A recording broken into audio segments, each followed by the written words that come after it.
લાઈટનો પહેલો પણ બહુ અંતર્ગત આપણે વીતી રહ્યા છીએ. એટલે આ કેમ્પમાં આપણે ફક્ત જે જાનવરો દાખલ ના થતા હોય પોતાના બિન ઉપજાઓ એને આપણે ઉપજાઈ કરાવી પશુપાલકની આવકમાં આપણે વધારો કરવા માટેનું એક આ રાજ્ય સરકારનું એક સ્કૂલ પગલું છે. એ કદમનું આપણે કદમ મિલાવી અને આટલી વ્યસ્તતા વચ્ચે વરસાદની સિઝન હોવા છતાં સમય મર્યાદાની અંદર આપણે આ કેમ્પો ચાલુ કરેલ છે. અને માનનીય ડૉક્ટર માલા સાહેબ એમનો અતિ વ્યસ્ત સ્થિતિ હોવા છતાં ડૉક્ટર લશ્કરી સાહેબ સાથે પણ આપણા જે પધાર્યા છે. એટલે સૌ પહેલાં તો આપણે એમનું સ્વાગત આપણા ગ્રામ વતી કરીએ. એટલે આપણે સૌ પ્રથમ આપણા રેલવેના મંત્રી વિજયભાઈને આપણે વિનંતી કરીએ કે એમનું સ્વાગત કરીએ.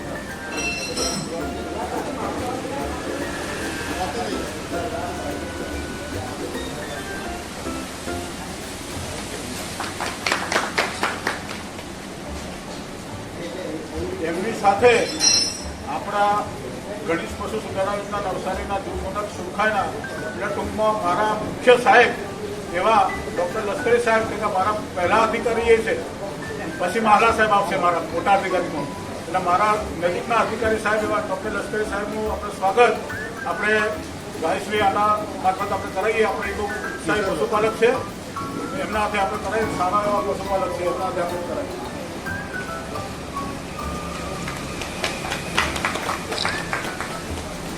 પછી આપણા ગામના પ્રથમ નાગરિક અને વર્ષોથી રાજકીય રીતે સંકળાયેલ પરિવારમાંથી આવતા બેન શ્રી સોનલબેનને આપણે બહુ સરળ શીખાય. કારણ કે મેં જ્યારે વાત કરી બેનને તો બેન મારા આવો કેમ્પ કરવો છે એટલે રસિકભાઈ સાથે વાત કરી અને કે સાહેબ મારા પાસે જેસીબી છે, ટ્રેક્ટર છે, તમારે જે કચરો નાખવો હોય, ઢોર ઉતારવાનું હોય તમે ત્યાં મને કહેજો, મારા માણસો નાખી જશે.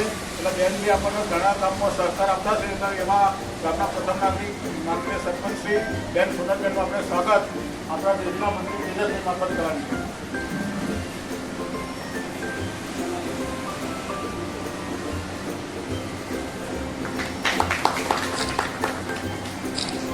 એમની સાથે આપણા માજી તાલુકા પંચાયત સભ્ય અને એમના પતિશ્રી શ્રી પીઠુભાઈનું સ્વાગત આપણે ગિરીશભાઈ પીઆઈ વર્કર મારફત કરાવ્યું.